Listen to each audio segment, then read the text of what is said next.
bună dimineața, cum ar zice Dorian Popa, dar eu nu sunt Dorian Popa, așa că doar bună dimineața. Era 11 și tocmai realizam că unii la ora asta mănâncă și eu de-abia m-am trezit. În fine, astăzi e una din acele zile în care voi folosi camera pe post de psiholog. Nu că n-aș avea nevoie, dar da. Și anume astăzi un nou story time. Cum cea mai rea experiență pe care am avut-o eu la cinema. Înainte de toate vreau să vă mulțumesc că aproape am ajuns la 500 de abonați și este totul mulțumită vouă. De asemenea, haideți să-l ajutăm cu un subscribe pe Nazare Adrian și cu un follow pe Instagram Nazare Adrian 1092. Cu astea fiind zise, am să vă povestesc ce s-a întâmplat și cum universul îmi pune piedici efectiv și îmi zice, știți dimineața aia vă când vă treziți cu gândul, mama, astăzi o să fie o zi bună? Ei, eu aproape în fiecare dimineață mă trezesc cu acel gând, să fie bine, o să fie cea mai frumoasă zi. Bă, și când colo universul zice, no, astăzi o să ai parte de hashtag dramă, hashtag ireal. Și da, asta e una dintre acele situații. Mai mult dramă, știi? În fine, faza e că am fost la acest cinema, pentru că nu vreau să zic numele și nici locația, pentru că aproape m-am luat la bătaie cu unul și e mai bine așa.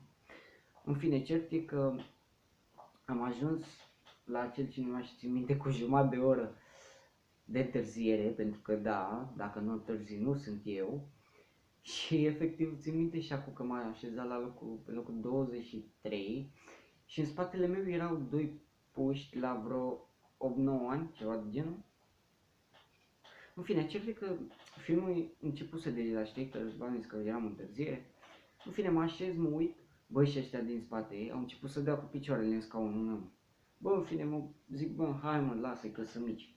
Mă, continuă, 10 minute au ținut așa, mă. Bă, nu mai puteam, mă. Tot îmi dădeau, La un moment dat mă gândesc, zic, hai mă, că se opresc ei. De unde, frate, ei în continuare. În fine, cert e că mă întorc și le zic, gata, terminați-vă. Bă, și se ridică tatăl lor, mă, la mine. Care e problema ta? Mă uit la ei. Păi mă scuzați, dar copiii dumneavoastră continuă să dea cu piciorul în scaunul meu și nu mă lasă să mă uit. Bă, mi-a zis, știți ce mi-a zis? Mi-a zis, taci din gură. Bă, când mi-a zis taci din gură, m-am uitat la el ceva de genul. What? Ce ai zis? În fine, faza e că de acolo am început să-i zic că nu e vina mea, că copiii lor e de vină, că nu știu, și se ridică nevastă sa. Că terminați-vă odată, că îmi stricați filmul. În fine, după ce a vorbit nevastă sa, ne-am părtolit amândoi. Mă uit în continuare la film, văd de filmul. Bă, și iarăși încep ăștia, mă, cu mai tare să dea. Bă, îmi venea să-mi spart capul, mă. În fine, mă uit așa 20 de minute, cam așa. Bă, nu mai terminam, iar mă întorc. Și mă întorc spre tatălor, știi, și le zic, vedeți acum că nu mă lasă? Că să și ei copii, că se joacă, că nu știu cum, mai taci din gură, că ne strici filmul, că nu știu cum, nu știu ce. Zic, păi mă scuzați, mie strică filmul copiii dumneavoastră. În fine, cert e că după se ridică iarăși nevastă sa și începe că tu ne strici filmul, că deranjezi toată sala. Zic, doamnă, eu nu deranjez pe nimeni, copiii dumneavoastră mă deranjează pe mine. În fine, cert e că când ne certam noi, a venit un domn care e gen ăla de se ocupa de curățenia la cinema și să fie ordine, știi? Să fie liniște, să fie... ăla. A venit la noi, care e problema? Zic că, păi, problema este că acești domni nu mă lasă să mă uit la film. Că și-au început ei.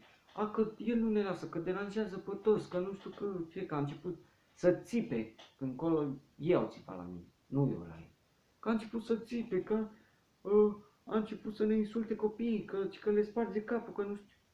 Zic că, bă, ăsta e beat? Bă, la un moment dat, jur că am crezut că e beat, mă. Zic că ăsta a venit la cinema pe ce a făcut. În fine, faza e că Asta ne zice potoliți-vă, că potoliți-vă, hai gata, las ce a fost, în fine, și după pleacă, știi, și continuăm filmul. Băi, și de data asta, nu știu, se jucau cu paharul de cola, știi? Nu știu ce făceau, cert că au vărsat cola pe mine. Da, frate, din spate au vărsat gen cola pe mine. M-a ridicat la ei și le-am zis, nu știu ce le-am zis.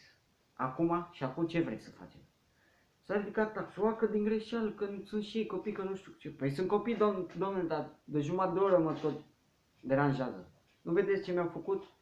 Iarăși se ridică nevastă sa, că nu mai țipa, că deranjez, îmi strici film. Iarăși vine domnul ăla și de data asta vine la noi și face, domnilor, vă rugăm să părăsiți sala. Zic, de ce? Eu n-am nicio vină, ei mă deranjează, mamă. Bă, efectiv, bă, eu nu-s băiat rău, mă. Bă, efectiv eu nu sunt băiat rău, că multă lume și în videoclipurile alea cu critică o vânzătoare sau am făcut să plâng o vânzătoare, mulți mi-au zis că sunt rău. Bă, eu nu sunt rău, frate, doar că eu mă trezesc cu bune intenții, doar că universul îmi zice, nu, frate, tu astăzi dai de oameni care îți vor rău, de oameni care zic că nu, astăzi trebuie să ne certăm, de situații hashtag dramă, hashtag ireal. Și na, asta îmi vrea universul. În fine, cert e că după ce am ieșit, bă, vine asta la mine și îmi zice, efectiv mă ia de bluză și îmi zice, din vina ta m-a dat bă, efectiv am zis că mă bate, mă, e nebun la cap. În fine, îmi dă drumul, plec și am plecat și eu și am zis, bă, nu mai vin în viața mea. Și efectiv n-am mai fost acolo și nici nu o să mă mai duc. Băi, și cam asta a fost experiența mea la cinema. Nu uitați, dacă v-a plăcut acest story time, să-mi dați un like, să vă abonați pentru a face cât mai repede 500 de abonați și pentru a face parte din comunitatea noastră de prieteni. De asemenea, dacă vreți să mă urmăriți pe Instagram, mă găsiți sub numele de Marinescu Niuță Jos 150, Marinescu Niuță Jos 105. Cam asta a fost pentru astăzi, ne revedem în următorul vlog. Mi-a fost mare.